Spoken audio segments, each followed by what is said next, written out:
सूर्य तर जास्त, कारण चंद्र तरी कधी आमोशाला नाहीये हा, पण सूर्य तर दररोजच पाहिला ना, मग सूर्याचं नाव का नाहीये? चंद्राचंच काय नाव आहे? काय कारण काय? या शब्दाची व्याख्या काय? या शब्दाच्या हा शब्द सहज तयार झाला की याच्या पाठीमागे काय इतिहास भूगोल आहे? काय नक्की काय? हा, पूर्णत्व आहे म्हणलं चंद्रामध्ये.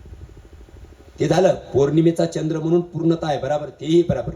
पण याच्या पाठीमागे हा चंद्राचं नाव त्याच्या समोर लावण्यासाठी या कार्यक्रमाच्या या आयुष्याच्या घटीला हो चंद्राचंच नाव का मला हे बोलायचंय, सूर्याचं का नाहीये? सूर्य पण पूर्णच आहे. तुमचा सूर्य नसेल तर तुमची पिकं पण येत नाही, आपल्याला डी जीवनसत्व भेटायचंच नाही, आपले वाकडे तिकडे हातपाय होतील असे. म्हणून सूर्य पण पूर्ण आहे, चंद्र पूर्णच आहे. सूर्य विकासिनी चंद्र विकासिनी किती विस्तार करून घ्या तुम्ही, पण चंद्राचंच नाव काय मला एवढंच बोलायचं, बाकी विस्तार नाही करायचा. या कार्यक्रम बोला बोला इथे अलीकडे नाही आपण आता संवादात्मक चिंतन करायला असं समजूया. इथे या, मला बोला काय याचा पाठीमागचं कारण. मला इतिहास भूगोल सांगायचा काही असला तर, तुम्ही जर विशेष काही सांगितलं तर मला माहित नसेल तर ते सुद्धा मी स्वीकारेन. ऐका एक मिनिट, मला एक वाक्य बोलू द्या. मला जे माहिती आहे ते तर मी सांगणारच आहे तुम्हाला, पण मला माहिती नसणार जर तुम्ही काही सांगितलं तर मी तेही मान्य करेल की हे मला माहिती नव्हतं, पण मला माहिती आहे ती मी तुम्हाला सांगणारच आहे. हा, असे त्यांनी प्रत्येक वर्षामध्ये 12 चंद्र हे पौर्णिमेचे संपूर्ण पाहिलेले, असे 1020 चंद्र त्यांनी 85 वर्षात पाहिले. ते मी अगोदर पण प्रारंभाला चिंतन सांगितलं, मला ते नाही विचारायचं. मी ते सांगितलं अगोदर जेव्हा कीर्तन सुरू केलं ना. चंद्र हा महिन्यामध्ये प्रत्येक स्थितीनुसार वाढतो किंवा कमी होतं, तसं माणसाच्या आयुष्यामध्ये वाढ होते, त्याच्या हिशोबाने चंद्राची हे होते नाही का. पौर्णिमेपासून पहिल्या स्थितीपासून प्रतिभेपासून पौर्णिमेपर्यंत हा हा हा हा वाढत जातो, आणि पौर्णिमेनंतर अमावस्यापर्यंत परत चंद्राचा आकार कमी होत जातो. बरोबर. माणसाचं आयुष्य जन्मल्यापासून उतारा तरुणानंतर म्हातारपणाकडे असं उतारा व्हायला जातं. हे त्याचे लक्षण आपल्या जीवनात लागू होतात, म्हणून चंद्राचं नाव लावला असं तुमचं म्हणणं आहे का याच्यासाठी? बरं ठीक आहे, स्वागत आहे तुमचं, स्वागत आहे. टाळी वाजवा. आता जवळच बसा, आता पलीकडे जाऊ नका. आता माझं पण तुमच्यापर्यंत सोडतो ना, पण मला याच्या पाठीमागचा इतिहास भूगोल काय तुम्ही लक्षणं सांगितले, याचा अर्थ मग लक्षणाने कितीही करता येतील. चंद्र शीतलता आहे, म्हणून आपल्या जीवनामध्ये शीतलता मिळावी म्हणून चंद्राचा नाव आहे. अशा तर मी किती अर्थ आपल्याला लावता येईल. पण माझा प्रश्न हा आहे की या वयाच्या उत्सवाच्या कार्यक्रमाला चंद्राचंच नाव लावण्याचं कारण याच्या पाठीमागे शास्त्रीय इतिहास भूगोल काही आहे का? असेल तर तो सांगा, नसेल माहित तर माझ्याकडून ऐका. म्हणूनच मला बोलावलं आहे इथे, म्हणूनच मी कीर्तनकार आहे. हे अहंकार ड्रायव्हर का विलोदारीवर तुम्ही पण गोड सांगितले. तो तुमचे असे लक्षण तुम्ही बराबर सांगितले, त्याच्यात अजिबातच काही नाही. म्हणजे तुम्ही वही पेन घेऊन बसले तर त्याच्यावर अजून विस्ताराने सांगू शकाल, हे मी समजू शकतो. मी कुणाच्या बुद्धीला कमी कसं लेखू? अरे सर्वांना परमात्म्याने बुद्धी दिलेली, तुम्ही त्याचा विस्तार लक्षणात्मक अजूनही काढू शकता. जे आता सांगितलं का याच्यापेक्षा अजून सांगू शकता.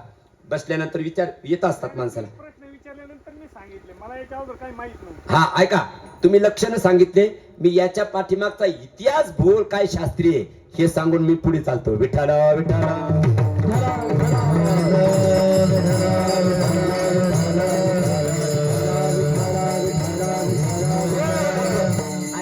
ऐका या चंद्राचंच नाव लावण्याचं काय कारण आहे? असे वाल्मिकी रामायण बघा, नाही तर माझं रामचरित मानस बघा गोस्वामी तुळशीदासजीचं. बरं मी एक प्रश्न पहिला विचारतो तुम्हाला, सोपं पटा कळावं म्हणून. राम सूर्यवंशी आहे, बरोबर आहे? राम सूर्यवंशी आहे, पण रामाच्या समोर सूर्याचं नाव नसताना चंद्राचंच का आलं? या अशा कारण गोस्वामी तुळशीदासजींनी खूप विस्ताराने सांगितलेत रामचरित मानस ग्रंथामध्ये.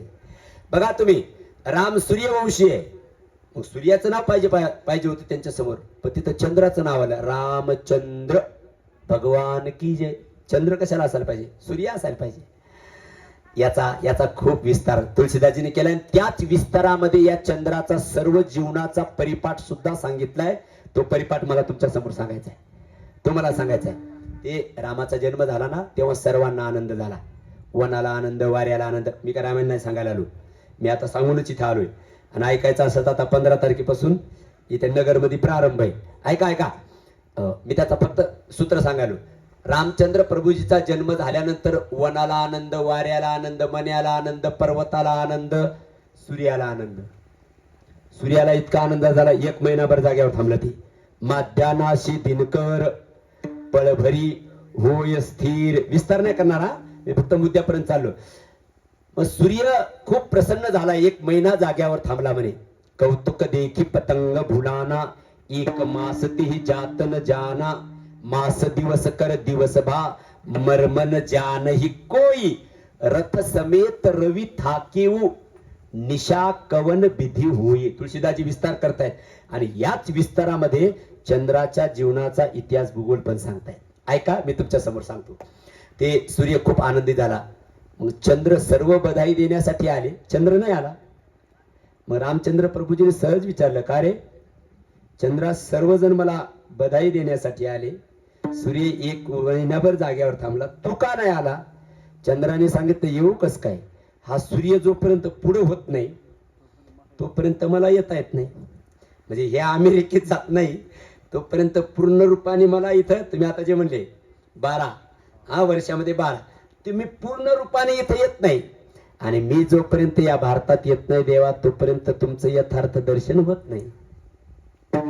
हे कोण बोललं? टाली बजाने येतो, जोर से बजाव ना, ढिली काय को बजाते. तिकडे पाठीमागे त्यांनी टाळी वाजवली म्हणून मग हा असं कोण करायला वाजवायचं.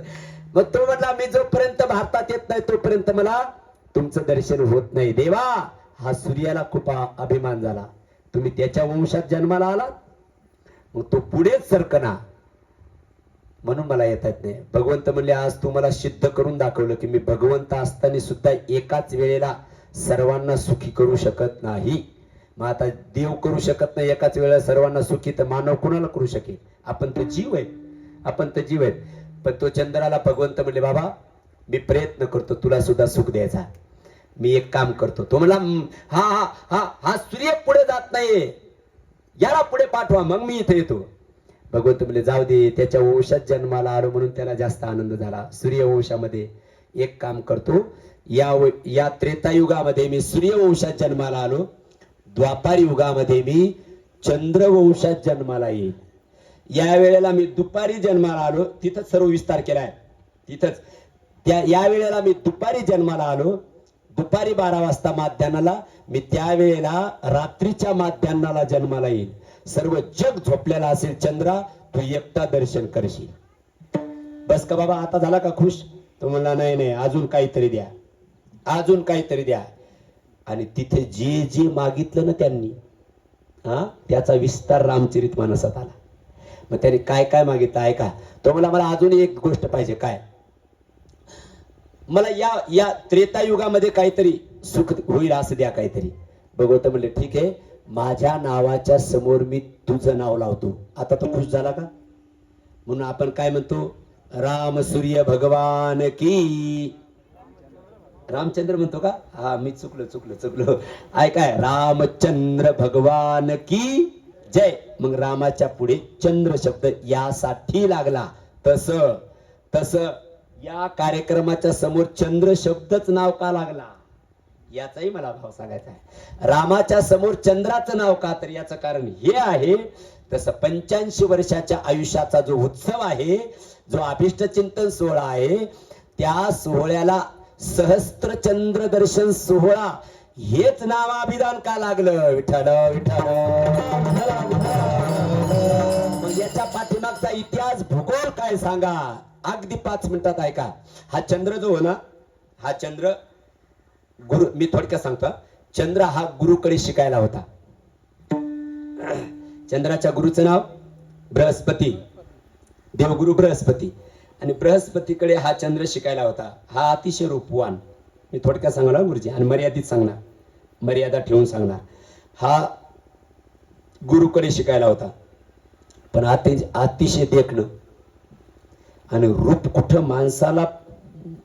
माणसाचं पतन करील, रूपाने माणसाचा कुठं पाय घसरेल सांगता येत नाहीये. अतिशय रूपवान, आणि नेमकं त्याच्याकडनं गुरुपत्नी अपराध घडला. बस एवढंच वाक्य बोलतो. इतिहास पाहून घ्या तुम्ही. मी जे बोलतो त्याच्यासाठी तुम्ही अजून विस्ताराने ग्रंथ पाहून घ्या, जर मी बोललेलो हे यथार्थ नसेल तर. आणि मग त्याच्याकडनं ऐका त्याच्याकडनं गुरुपत्नी अपराध, मग सर्वांना प्रमाण पाठ येते. इंद्रा पडली बघ, चंद्र झाला काळा, नारद चुकला चाळा. पण याच्या पाठीमागचा हा इतिहास लय मोठा आहे. याच्या पाठीमागचा हा इतिहास लय मोठा आहे. माझे महाराज, गुरुदेव महाराज असा इतिहास सांगायला हात नाही धरायचा त्यांचा कोणी, माझ्या बाबांचा. काही विचार आहे इतिहासातलं, पुराणातलं सांगणार म्हणजे सांगणार, नावासहित सांगणार, सर्व पूर्ण पिढी सांगणार त्याची महाराज. हो. अरे मग तो चंद्र गुरुकडे शिकायला, गुरुपत्नी अपराध घडला, परिणामी गुरुनी मग श्राप दिला. बस एवढंच बोलतो. गुरुनी श्राप दिला, आणि श्राप दिल्यानंतर मग आता या श्रापातून मुक्त होण्यासाठी प्रयत्न केला पाहिजे. गुरुदेव उशाप द्या.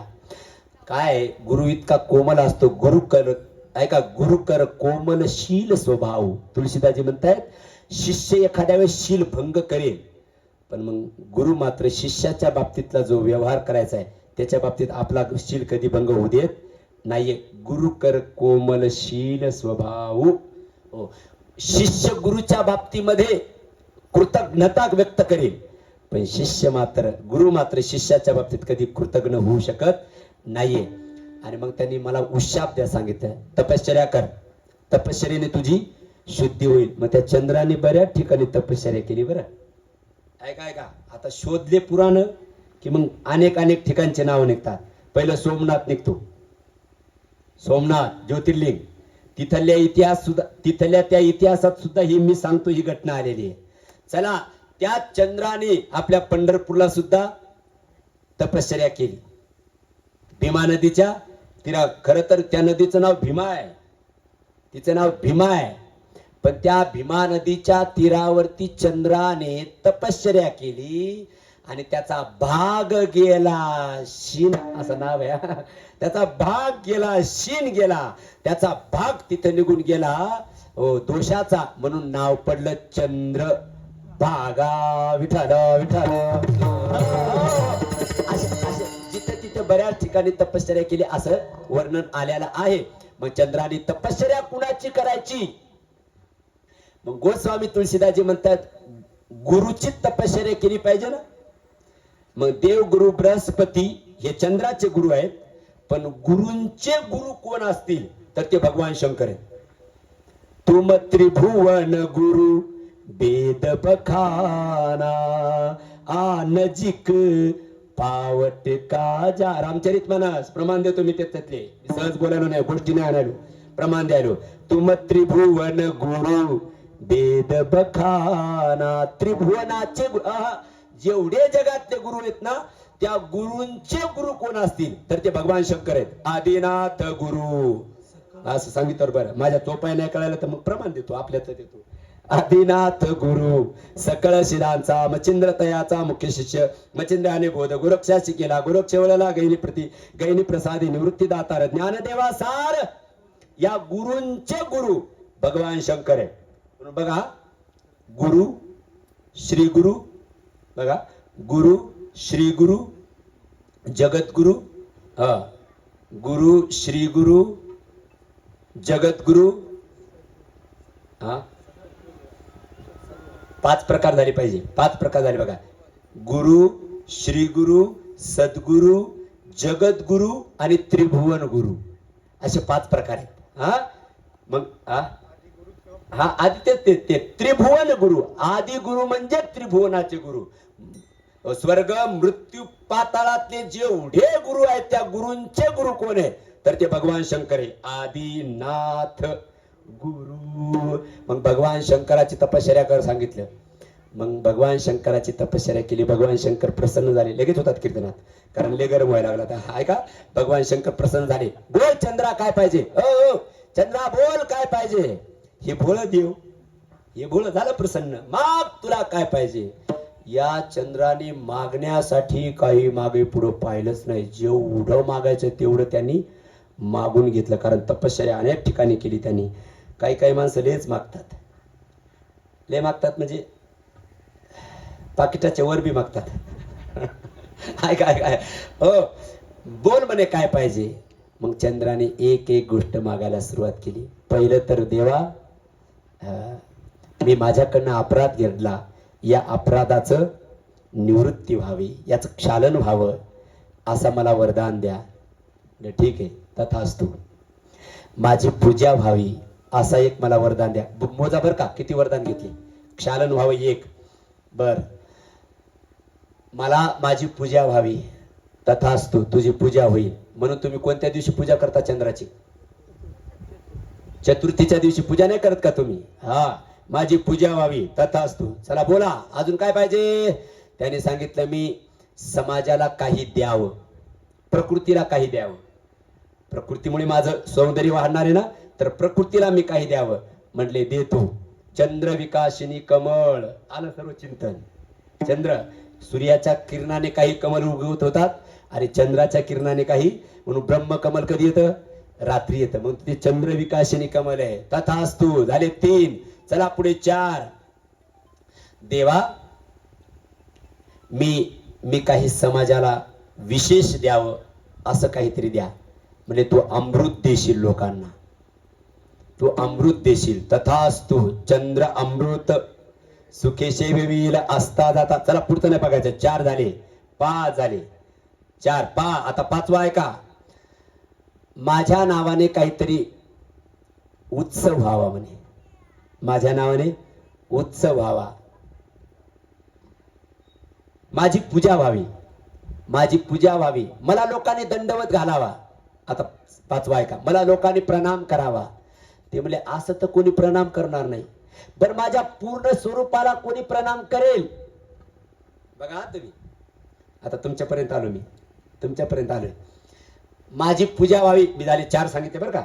माझी पूजा व्हावी, मी समाजाला काहीतरी द्यावं, मी अलौकिक रूपाने अमृत द्यावं, या गोष्टी झाल्या. मी माझ्या नावाने काहीतरी उत्सव व्हावा, आणि ते तुमच्या जवळ राहून व्हावा. भगवंत बोले ठीक आहे, मी माझ्या जवळ ठेवून तुला काय, ते जसं रामचंद्र प्रभूजींनी चंद्राला आपल्या नावाच्या समोर लावलं ना, तसं भगवान शंकरांनी गुरु पौर्णिमा असा उत्सव आहे बघा. गुरु पौर्णिमा, गुरु पौर्णिमेच्या दिवशीच गुरुची पूजा का, असा नाही अर्थ लावायचा. मग गुरुच्या उत्सवाच्या दिवशी चंद्राची पूजा आहे. गुरु शिवाय चंद्राला सुद्धा पूर्णता प्राप्त झाली नाही. म्हणून गुरुविना अनुभव कैसा कळे. म्हणून वर्षातून एक पौर्णिमा, तिचं नाव आहे गुरु पौर्णिमा. बस झाला तुझा एक उत्सव. देवा काय अजून माझा काहीतरी उत्सव व्हावा असं सांगा. भगवंत म्हणले ठीक आहे, तू ज्या दिवशी पूर्ण रूपाने विकसित होशील, 16 कला पूर्ण, त्याला काय म्हणतात, 16 कला पूर्ण विकसित ज्या दिवशी होशील, आणि हा 16 कला पूर्ण असणारा पूर्ण पौर्णिमेचा चंद्र जो व्यक्ती आपल्या आयुष्याच्या 85 वर्षापर्यंत 1020 वेळा बघेल, त्याचा एक सोहळा होईल, आणि त्या सोहळ्याचं नाव तुझं राहील. आणि म्हणून नाव तयार झालं सहस्त्रचंद्र दर्शन सोहळा. विठ्ठल विठ्ठल.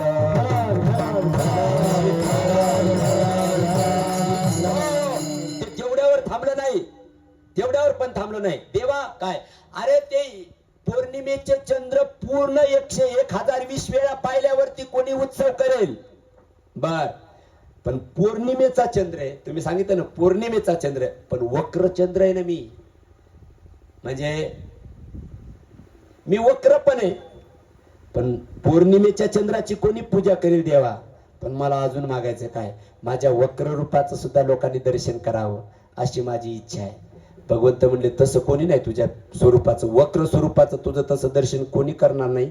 काही लोक करत असतील ते वेगळा भाग म्हटले, परंतु देवा तुमच्या तुमच्या आश्रयाने माझं लोकांनी दर्शन करावं. हो, भगवंत म्हणले तुला एकटा जर असं कुठं ठेवलं तर तुझं कोणी दर्शन करणार नाहीये. मग समाजाने तुझं दर्शन करावं असं तुला वाटतं ना. जसं रामाने चंद्राचा स्वीकार केला तसं भगवान शंकरांनी वक्र चंद्राचा स्वीकार केला आणि वक्र चंद्र आपल्या मस्तकावर ठेवला, वर ठेवला, म्हणून वक्र चंद्र वंदनीय झाला. प्रमाण द्या. पुन्हा चला माझ्या रामचरित मानसामध्ये मी प्रमाण देतो. चला पुढे. भवानीश वंदे बोधमयम नित्यम गुरुम शंकर रूपिनो. या सर्वाचा सार या द्वयात या. हो, त्रिभुवनाचे गुरु आहेत ना. वंदे बोधमयम नित्यम गुरुम शंकर रूपिनो. ऐकलं समोर. यमाश्रितो हि वक्रूपी चंद्र सर्वत्र वंद्यते. चंद्र सर्वत्र वंद्यते. यमाश्रितो हि वक्रूपी.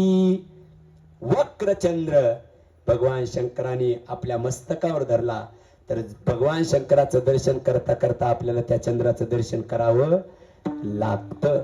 म्हणून वक्रचंद्राने आपल्या वक्र स्वरूपाची स्थापना करून घेतली जगामध्ये आणि पूर्ण रूपाची सुद्धा स्थापना करून घेतली. मग पौर्णिमेचा चंद्र तो सहस्त्र चंद्र दर्शन सोहळा झाला आणि वक्रचंद्र भगवान शंकराने आपल्या मस्तकावर गेला. म्हणून चंद्राला हे एवढे वरदान भगवान शंकराने दिल्यामुळे हा सोहळा तयार होण्याचं कारण आहे.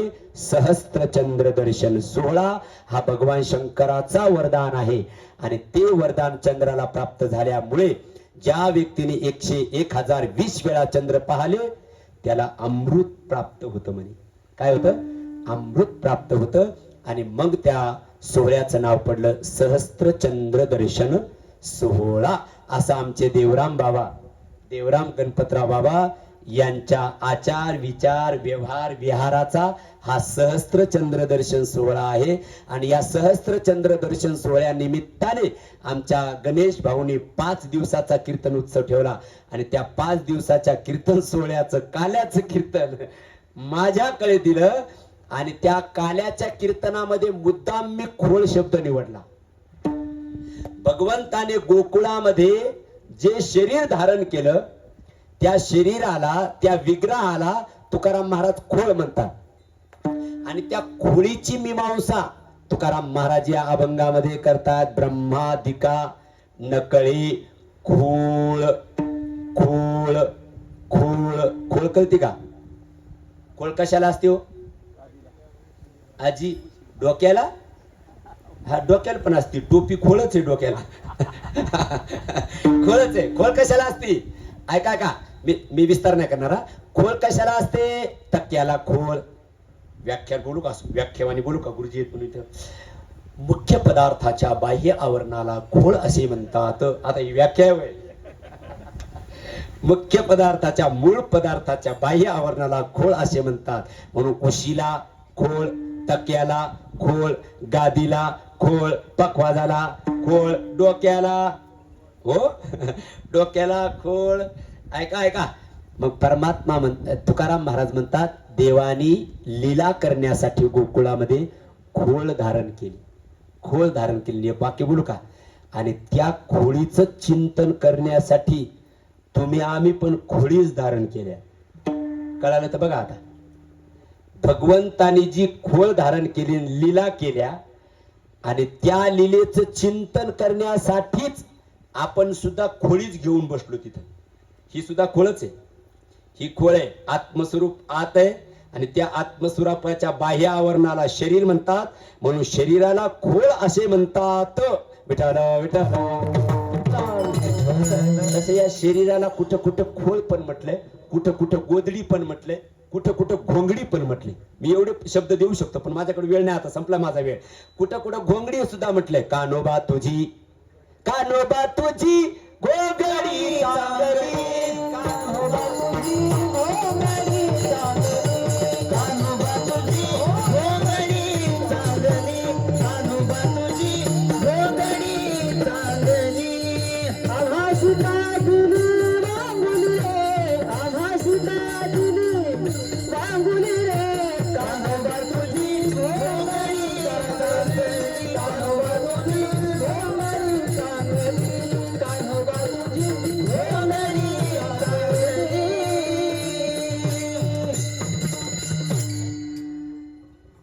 ज्ञानोबाला खोळ म्हणतात.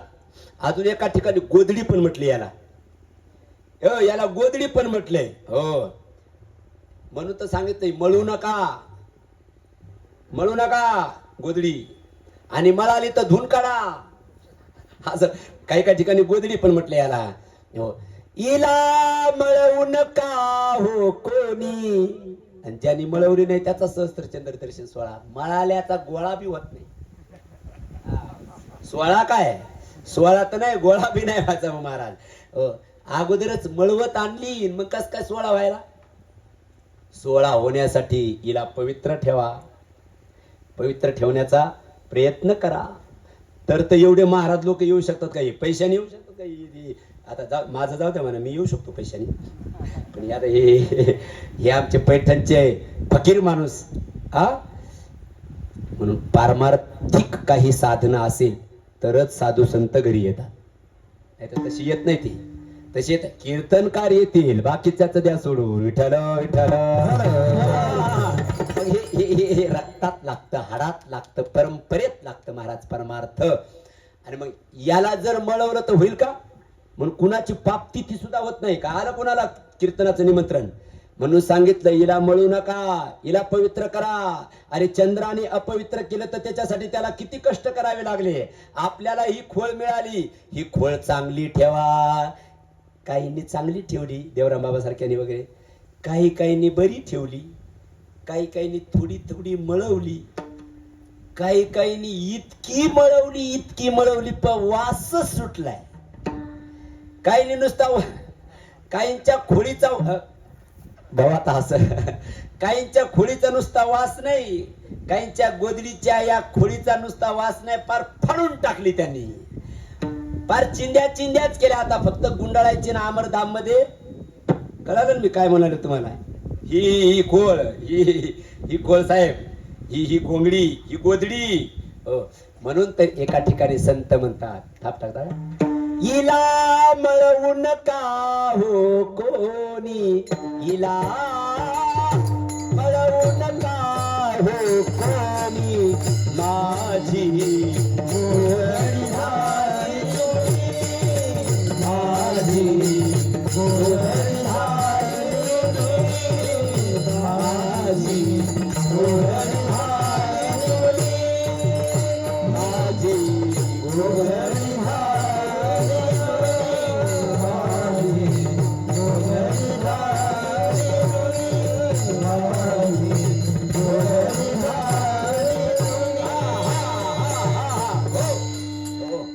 माझी गोधडी झाली जुनी.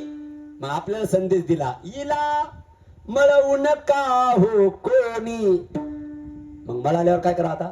तुकाराम महाराज मध्ये घाबरू नका, मळाली तर धुवून काढा, धुवून काढा. म्हणजे गोधडी धुता पण येते, चंद्राने नाही धुवून काढली का, तसे आपण पण धुवून काढू शकतो. मग हे आपल्याकडे लावायचं. देवराम बाबांचा सहस्त्रचंद्र दर्शन सोहळा होतोय, हा आनंद आहे. पण त्यांच्या शरीराचा म्हटलं का मी, मग मी सिद्धांत काय मांडला, त्यांच्या आचार विचार आणि व्यवहाराचा. हा व्यवहाराचा म्हणा, काय लावायचं तेवढे शब्द लावून द्या तुम्ही त्याला, त्याचा हा सहस्त्रचंद्र दर्शन सोहळा आहे. तसं आपल्या पण आचार विचार बिघडले तर ही मळतं, ही गोधडी मळती. मग ही नाही मळवली ना तर मग आपला सहस्त्रचंद्र दर्शन सोहळा आपल्या पोरांनी नाही केला तरी समजा. आता यांनी केला, हे भाग्यवान आहेत बिचारे बाबा, भाग्यवान की पोरांना एवढी जाण आध्यात्मिक राहिली. मला वाटतं मुलं चांगले निघणं ही त्या माणसाची खरी संपत्ती, खरी संपत्ती. ज्याचे मुलं प्रेमळ निघले, आज्ञाधारक निघले, समजून घ्यावं त्या माणसाचा प्रापंचिक व्यवहारही सफल झाला आणि पारमार्थिक व्यवहारही सफल झाला. मग आनंद कोंदला मागे पुढे म्हणावं लागेल, मग म्हणावं लागेल. मग त्याच्यासाठी संस्कार पण द्यावे लागतील आपल्याला, आपल्या मुलांना आपल्याला संस्कार सुद्धा द्यावे लागतील. त्या संस्काराचं स्वरूप म्हणजे आजचा कार्यक्रम आहे. विठ्ठल विठ्ठल. मग आपल्या पोरांनी नाही केलं आपलं तर आपण आपलाच होईल असं काहीतरी प्रयत्न करा. आपला सोहळा आपणच भोगू, आपण ते सुख, आपुले ते सुख. मग आपणच आपली गोधडी मळू द्यायची नाही. नाही मिळाले की हिचा सोहळा आपणच करून टाकायचा आपला. वा आज म्हणायचे आपला सोहळा आपण करतोय कस काय मळूत दिलं नाही. ते जोग महाराज स्नानाला गेले गंगेच्या तीरावर आणि गेल्यावर ते काशीमध्ये स्नान करताना ब्राह्मण म्हणले हातावर फुलं घ्या अक्षता घ्या. हा पापोहम पाप क्रमाहम पापात्मा पाप संभवा त्राम्याम कृपया गंगे सर्व पाप हरा भवे. सोडा पाणी. ते जोग महाराजांनी हातातले अक्षदन पुष्प ते ब्राह्मणाला म्हणले हात पुरकर घे इकडं.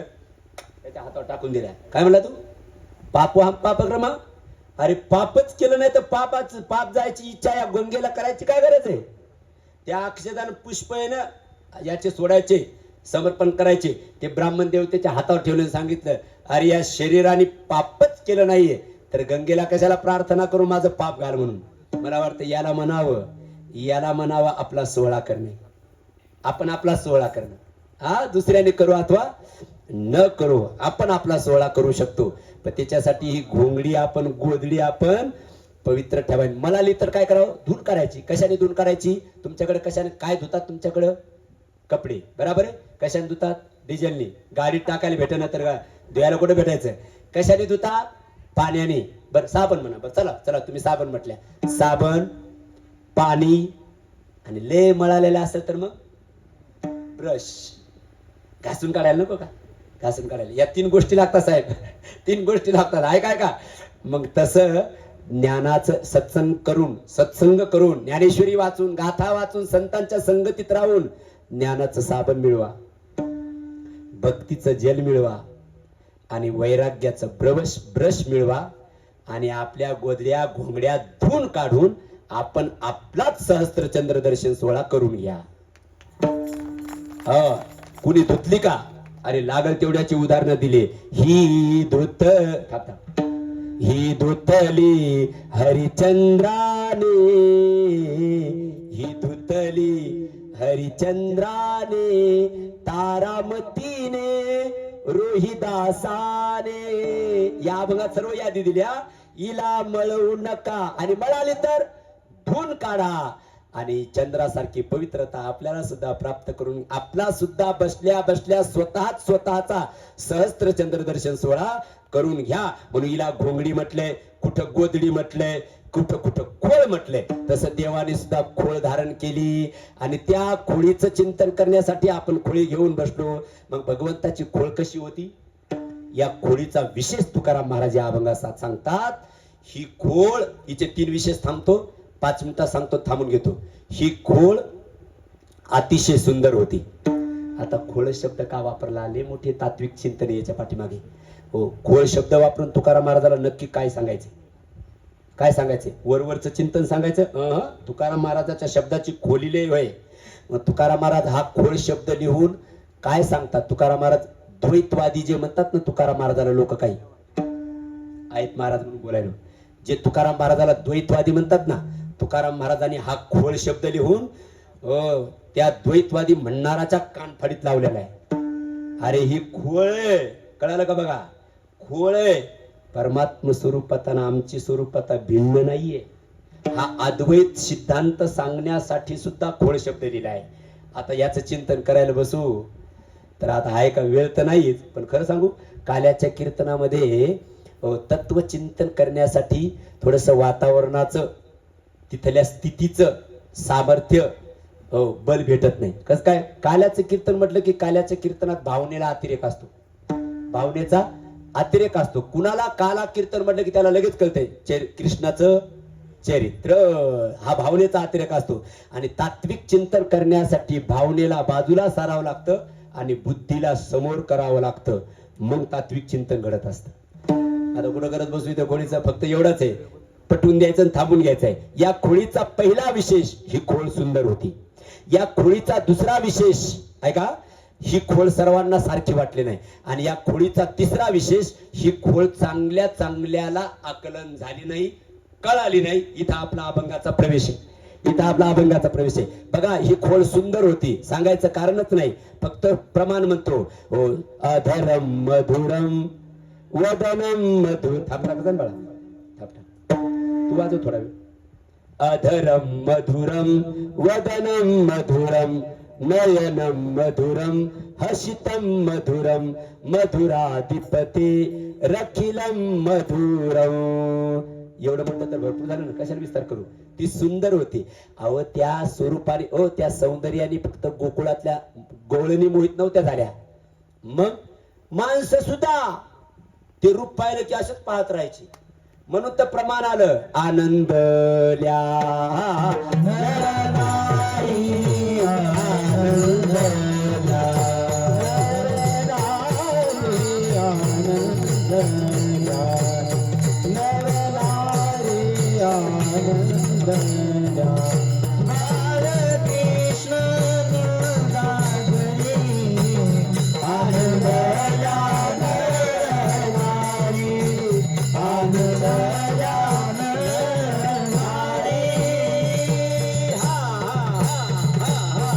बालकृष्ण नंदा घरी. मला पहिला फक्त पुढचा शब्द घ्यायचा आहे. आनंदल्या नर नारी.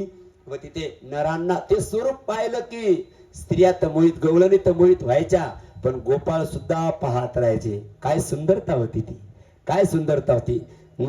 जरी की पगडी बांधे सुंदर आँखों वाला, कितना सुंदर लागे बिहारी.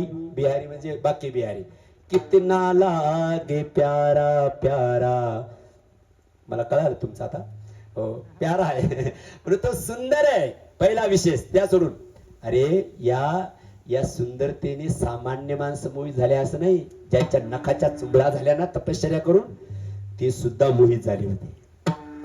अशी ती खोळ सुंदर होती. मास्ती तो जनका दया. हा जनका सारख्याला ज्याची स्थिती आहे तो सुद्धा नामरूपाला मिथ्या मानणारा जनक राजा रामचंद्र प्रभूजी म्हणजे रूपानेच पागल करून टाकतो. मग ती परमात्म्याची खोड सुंदर होती. बस एवढं सांगायचं मला. पहिला विशेष त्या खोळीचा सुंदर थोडक्यात. दुसरा विशेष, ही खोळ सर्वांना सारखी नाही वाटली. ज्याची जशी दृष्टी तशी त्याला ही खोळ दिसली. याच्यासाठी उदाहरण द्यायचं झालं ना, माझे गुरुदेव सांगायचे, ते मल्लयुद्ध खेळण्यासाठी कंसाच्या दरबारात गेला. कोण? कृष्ण परमात्मा. माती लावली कपाळाला, उडी टाकली महाराज रण मैदानात त्या कुस्तीच्या आखाड्यात. लोक सर्व बसलेले होते. स्त्रिया बसलेल्या होत्या, पुरुष बसलेले होते, बालगोपाळ बसलेले होते, समवयस्कर महिला पुरुष सुद्धा बसलेले होते. पण कृष्ण परमात्म्याची खोळ बघितली, सर्वांना ती वेगळी वेगळी भासली. बघा प्रमाण द्या. जाकी रही भावना जैसी प्रभु मूर्ती लागे तनु तैसी. तिथे लहान लहान मुलं होते ना, त्यांना वाटलं राव याच्यासोबत युद्ध असतं का. अहो हा एवढा देखणा माणूस, हे एवढं देखणं पोरग, अहो याच्यासोबत तर वाटतं गोट्या खेळाव्यात. हे माझं वाक्य नाही, हे राऊत बाबाचं वाक्य. अहो ही एवढं सुंदर ही परमात्म्याची खोळच वापरतो हा शब्द. अहो याच्यासोबत मल्लयुद्ध नाही खेळायला पाहिजे, मग याच्यासोबत गोट्या खेळायला पाहिजे, इट्टी दांडू खेळायला पाहिजे. अहो हे युद्ध बरोबर नाही. या कंसाचं डोकं बिघडलं म्हणे. कुणासोबत युद्ध करायला होतं राव म्हणे हे मल्लयुद्ध. हा जमलं नाही, हे जोडी नाही जमली. जे म्हातारे माणसं होते ना, म्हाताऱ्या माणसाला वाटलं राव याच्यासोबत मल्लयुद्ध नाही खेळायला पाहिजे, मग या पोराला कडेवर घ्यायला पाहिजे आणि दुकानात नेऊन याला पंडित पोंगा घेऊन द्यायला पाहिजे.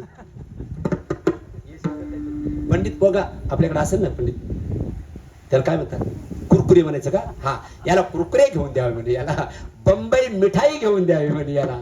हो या पोरासोबत युद्ध असतं का राव. कंसाचं डोकं बिघडलं म्हणे. काही माता मावल्या होत्या, त्यांना वाटलं मातृत्व भाव जागा झाला. हे लेकरू किती देखणे गोडे, याच्यासोबत कुठं मल्लयुद्ध असतं का.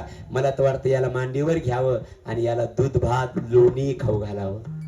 महिलांना वाटलं. जाकी रही भावना जे सर्वांना सारखी नाही वाटली खोल. बर तिथं काही तरुण मुली होत्या ना, त्यांना हा परमात्मा श्रीकृष्ण कामदेव वाटला. कामदेव वाटला एवढा शब्द बोलता. त्यांना कामदेव वाटला. आणि कंसाने बघितलं ना भगवंताला, त्याला यमराज दिसला. त्याच्यामध्ये भगवंतामध्ये यमराज दिसला महाराज. जशी ज्याची दृष्टी तशी ही खोल त्याला दिसली. म्हणून या खोळीचा दुसरा विशेष, ही खोळ सर्वांना सारखी वाटली नाही. आणि या खोळीचा तिसरा विशेष भगवंताच्या, ही खोळ चांगल्या चांगल्याला कळाली नाही, बाहेरच्यांना कळाली नाही, यात विशेष नाही. मग घरच्याला कळाली नाही. घरच्याला कळाली नाही यात विशेष काय नाही, स्वतःच्या मुलालाच कळाली नाही ही खोड अभंगाचं पहिलं चरण. ब्रह्मादिका नकळे खोळ, ब्रह्मादिका नकळे खोळ, ब्रह्मादिका नकळे खोळ, ब्रह्मादिका नकळे खोळ. ते हे आकळ धरिले, ते आकळ धरिले, तुझे पावा वाही गाठी, वाही गाठी, वाही पावा वाही गाठी, वाही गाठी, वाही गाठी. बस थोडक्यात घ्या. ती परमात्म्याची खोड बाहेरच्याला नाही कळली जाऊ द्या, अरे स्वतःच्या पोरालाच कळाली नाही. स्वतःचा पोर कोण? गोपाळ गाई वत्स दोन्ही ठाई रक्षिले, सुखाचा प्रेम सिंधू अनाथाची माऊली, जे देव कृष्ण नाथा. हे सर्व चरित्र सांगावं लागेल तेव्हा हे कळू शकतं, पण मी सांगणार नाही. ते काय झालं, ब्रह्मदेवाला ही खोड कळाली नाही म्हणे. ब्रह्मदेव कोण आहे? भगवंताचा मुलगा. जयाची नाभी कमळी, जन्म चतुरान ना हो.